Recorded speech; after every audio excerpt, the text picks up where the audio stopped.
Hey everybody, David and David here from payetteforward.com and upphone.com, and in this video we're going to talk about 7 reasons to get a VPN. Number 1, those geographic restrictions on what you can actually view on streaming websites. Right. Maybe you're a sports fan like David Lynch. David, if you were a sports fan, maybe a Yankees fan, how would you use a VPN? Well, if their game is on ESPN+, I can't watch that game because there's a blackout because I'm in New York. Carmen, stop it! Wait, I just felt like playing a little violin, Kev. However, if I logged into ESPN+ through a VPN and said I was in Nevada, that blackout is gone. Nevada. It's Nevada. Okay, sure. They don't say Nevada there. Just so you know, sorry, Nevadans. Yeah, and also, the Netflix libraries are different, US, UK, Canada. You can actually, there are websites that kind of catalog the differences, and if there's something you really want to watch and you don't want to pay for it, you should check out those websites and then get a VPN and go ahead and watch it. Yeah, different strokes for different folks. Yep. Different streaming services, different shows for different Joes. Yeah. What's next? Another great thing about VPNs, they can help cut down on those targeted advertisements. Right. So it's not going to completely eliminate these targeted advertisements because a lot of it has to do with cookies. However, this does impede companies' ability to track you. They're not going to know exactly where you are, so a lot of the time I'm surfing the web and I see, you know, there's great deals for homeowners in Clifton Park, New York, for if you were born after, you know, that's not going to happen anymore. They're not going to be able to so specifically target you based on your location because just knowing your IP address, which is what a VPN occludes, then that would give them a lot of information about where you are specifically.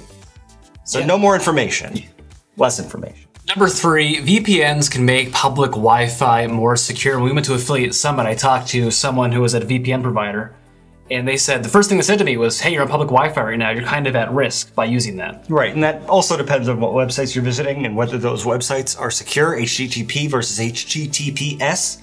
But with a VPN connection, you're going to be secure on everything, so it really is marginally more secure. Number 4, VPNs allow you to run multiple devices under the same IP address with relative anonymity. So really it's that your devices are all going to appear as if they're coming from a different country, and there are a whole bunch of different people who are going to be sharing this IP address. Because VPN servers have IP addresses, but then multiple devices share them. It's not just your devices, it's Joe's devices and somebody else, and God knows where, so they're not going to be able to trace stuff back to you specifically as easily. Yeah, and speaking on this point, number 5 is, this is really one of the best ways to keep your personal information protected from outside sources, having that VPN to sort of mask your identity. People are always looking for new ways to maintain their privacy as, you know, large tech companies are increasingly taking more information about us. A VPN is a low-cost way to do that. If you're a frequent traveler, you might want to consider getting a VPN because lodging and transportation fares can vary widely depending on where you are. I had no idea this was a thing until very recently, but apparently you can pay more for an airline ticket if you're in Europe than in New York or vice versa sometimes. That's incredible. Yeah. But it kind of makes sense that they'd be charging different rates to different people. Absolutely. And finally, we should probably talk about the reason that VPNs were actually made, and that's to allow remote workers to do their jobs. Right, yeah. It wasn't the original intent of VPNs to allow people to surf the web from other countries and remain anonymous online. The point was that you had an office network and you wanted to be able to access resources that were behind the office firewall. So you would tunnel in, and that's what it's called, a VPN tunnel, and you'd be able to see the drives and the printers and everything else that are within the company's private network. So it's a virtual private network because you're not actually on the network, you're on your home computer somewhere else. Yeah. You're virtually on their private network. So it is still a good reason to use a VPN.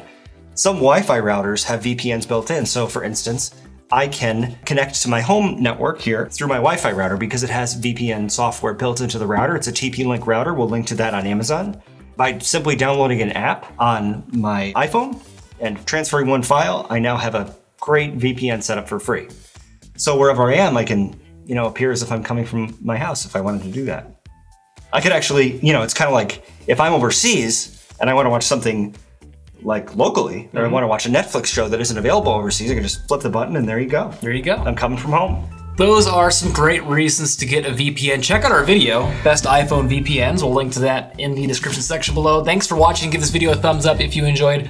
Leave a comment down below with any other thoughts, and don't forget to subscribe to our channel for more great videos about VPNs.